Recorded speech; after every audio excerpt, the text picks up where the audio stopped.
Hello friends, and welcome to the first video for ThinkGaming's Game of the Week. Bearing in mind that there's still a lot for me to work out with these videos, I'm still really excited to share these games with you. I doubt a lot of them are actually going to be artsy games, although I'm going to try to find as many of them as I can for this, but I want to save as many as I can at the same time for the actual ThinkGaming reviews. I'm going to start with a bit of a disclaimer since a lot of game reviews I've seen have nothing to do with art. And a lot of games aren't really built with a specific kind of art in mind. So Game of the Week probably won't be as focused on that as the ThinkGaming segments will be, but I'm still gonna try to throw it in there when I can.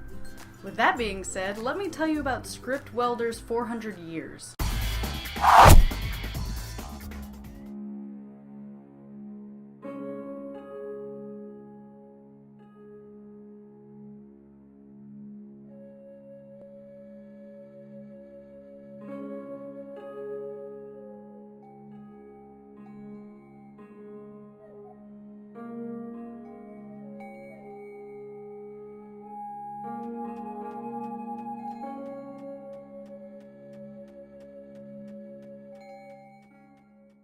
I was originally going to make the first episode about To the Moon because I love that game, and I planned to do it a little bit later, but I played this game on an indie binge that I had a couple days ago, and it just seemed perfect to talk about, especially considering I'm playing Braid, which will come into play a little bit later in this video.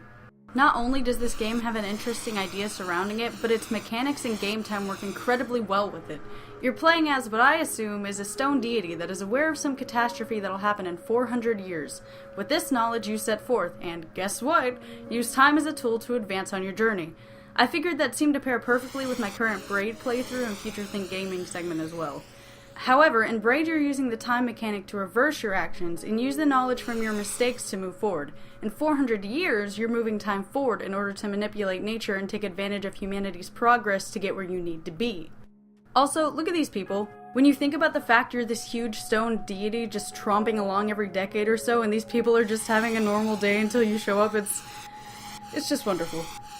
Anyway, although this game is short, it only took me maybe like 10 minutes to play it, it's definitely fun and interesting. Even the way you move through the game, slow, taking your time, aids in the idea that this is supposed to be a game about patience.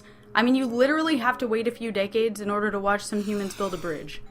I think that's probably what I enjoy about it so much though. You're seeing things through the eyes of a timeless creature that doesn't even really pay attention to how many years go by. The structures of man grow in a matter of minutes, or seconds even, as you just wait for them to develop enough sense to know how to get from point A to point B. And then you utilize their knowledge to move forward and get to your end goal. The way this game manipulates time and kind of forces you to be patient reminds me of a project I had to watch in class. It involves someone taking the movie Psycho and turning it into a 24-hour experience. Which I guess if you were playing as the deity from this game, you could just fast forward the time and experience it as a 2-hour Psycho movie? Actually, speaking of art projects that relate to games you might have played, I'm gonna try to find at least one piece that might somehow related to the game I'm talking about to maybe spark some interest in looking at that piece, and it will add a little bit more of the fine arts aspect to the games that I'll be playing, so that could be interesting maybe. Scriptwelder also created the Deep Sleep series and another series called Don't Escape. I strongly recommend playing through all of them because they're fun, interesting, and conveniently short. But since this isn't Developer of the Week, I'll go ahead and end this episode here. I hope you all enjoyed it, and I look forward to giving you guys more cool games to play in the future. Until then, Script should keep you pretty busy, and I will see you all later.